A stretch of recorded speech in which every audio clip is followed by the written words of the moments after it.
नाज़रीन, इमरान खान साहब के हवाले से एक चीज़ मैं आपको बताना चाहता हूं, क्योंकि बात छिड़ी है तो मैं आपके सामने रख देता हूं कि कभी आपने सोचा है बतौर पाकिस्तानी कि पाकिस्तानियों की अक्सरियत ने इमरान खान को वोट डाला। ज़्यादातर पाकिस्तानी इमरान खान को वज़ीर आज़म देखना चाहते हैं। उन्होंने इंतखाबी निशान के बगैर किसी का वोट उठा के वहां फेंक दिया, दूसरे का वहां, तीसरे का वहां, फिर भी निकल निकल के उन सब ने वोट डाला।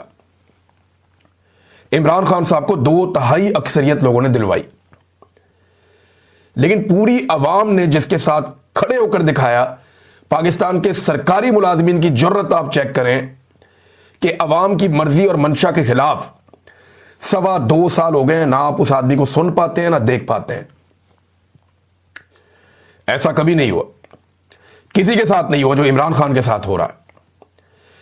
कुलभूषण यादव की भी वीडियो आ जाती है अपनी फैमिली से मुलाकातों की, इमरान खान की नहीं आती। यह बात आप जहन में रखें।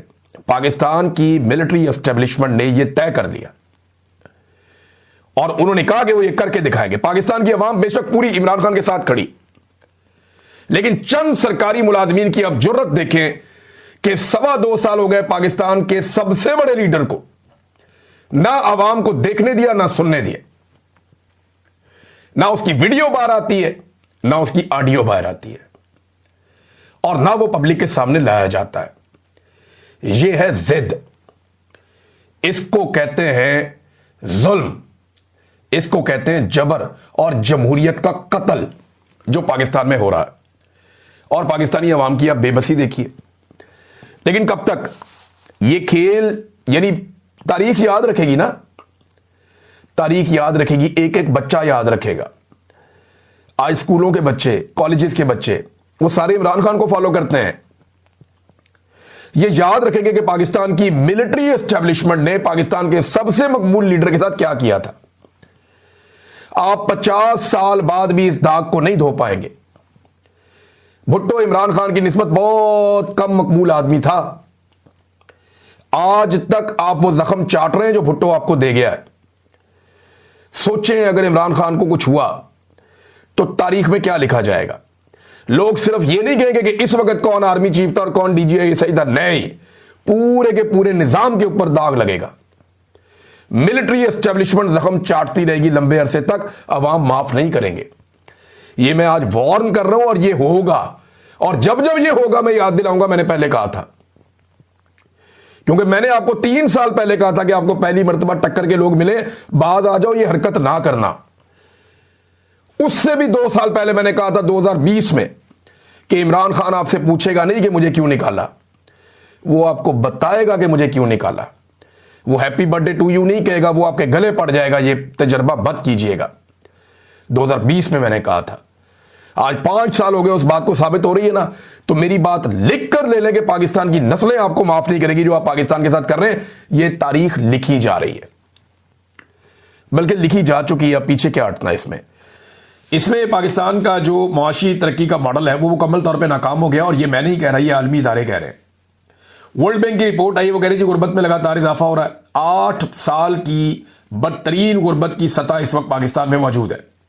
यानी इमरान खान साहब के पूरे दौरे हुकूमत में पाकिस्तान में गुर्बत इतनी ज्यादा नहीं थी जितनी अब है। कोरोना वायरस के दौरान भी पाकिस्तान के हालात इतने बुरे नहीं थे जितने अब हैं।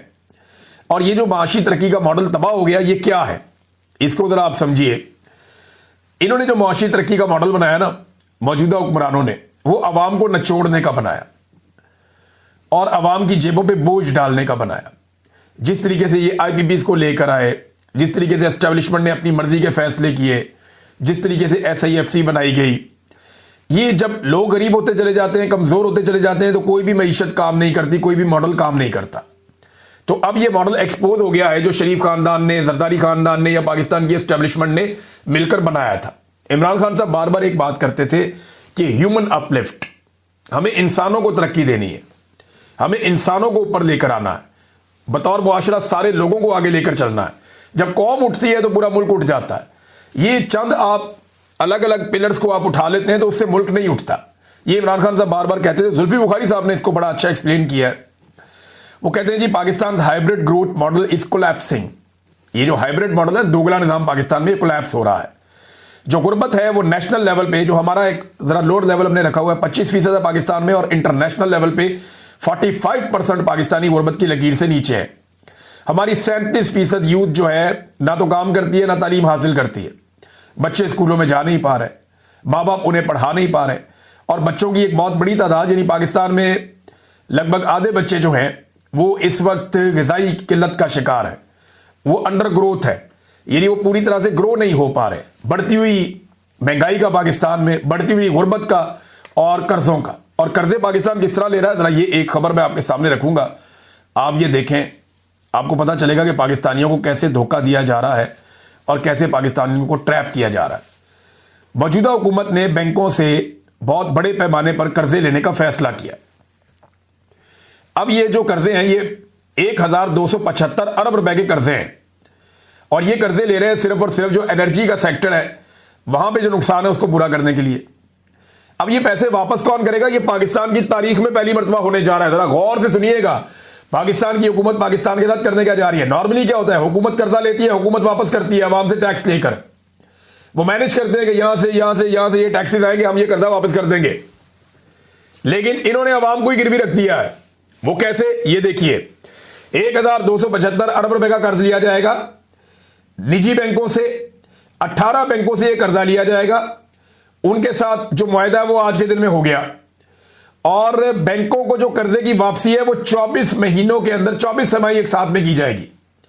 24 छमाही एक साथ के अंदर, यानी 2 साल को आप 3 से तरफ दे दें तो 6 साल में यह कर्जा वापस हो जाएगा।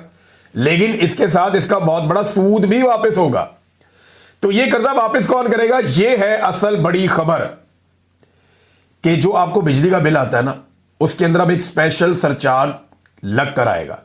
ये जो कर्जा हुकूमत अपने अल्ले तल्लों के लिए ले रही है, ये जो कर्जा हुकूमत ले रही है अपने खर्चों के लिए, ये जो कर्जा हुकूमत ले रही है वजीर आजम हाउस ऐवान सदर का अखराजात बढ़ाने के लिए, ये जो कर्जा ले रही है हुकूमत बैरूनी दौरों के लिए और अपना इंजॉय करने के लिए, ये कर्जा वापस आपको हुकूमत ने नहीं करना।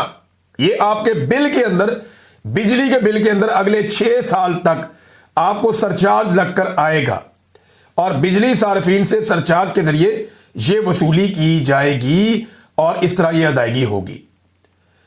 अच्छा जी, अब ये पहले ही जो पाकिस्तानी है वो लगभग 3.25 रुपए से 3.5 रुपए तक ये सरचार्ज की मद में अदा कर रहे हैं। अब ये वाला पैसा भी आप शामिल कर लें कि ये इजाफी सरचार्ज आपको यूनिट के हिसाब से अदा करना पड़ेगा। यानी आप अगर 3.25 रुपए यूनिट पहले ही आप सरचार्ज दे रहे हैं तो अब आपको मजीद पैसा सरचार्ज की मद में आपको देना पड़ेगा और आपके बिल के अंदर लगकर आएगा और आप कुछ भी नहीं कर सकेंगे। ये आपकी हुकूमत इस वक्त पाकिस्तान के साथ खेल रही है। कोई अदालत इसका रास्ता नहीं रोकेगी। आप जाए, जाके चैलेंज है मेरा, किसी भी अदालत में आप चैलेंज कर दें। लाहौर हाई कोर्ट में करेंगे तो आलिया नीलम बैठी हुई है, इस्लामाबाद में करेंगे तो वहां पे जनाब एक और डॉक्टर साहब बैठे हुए हैं।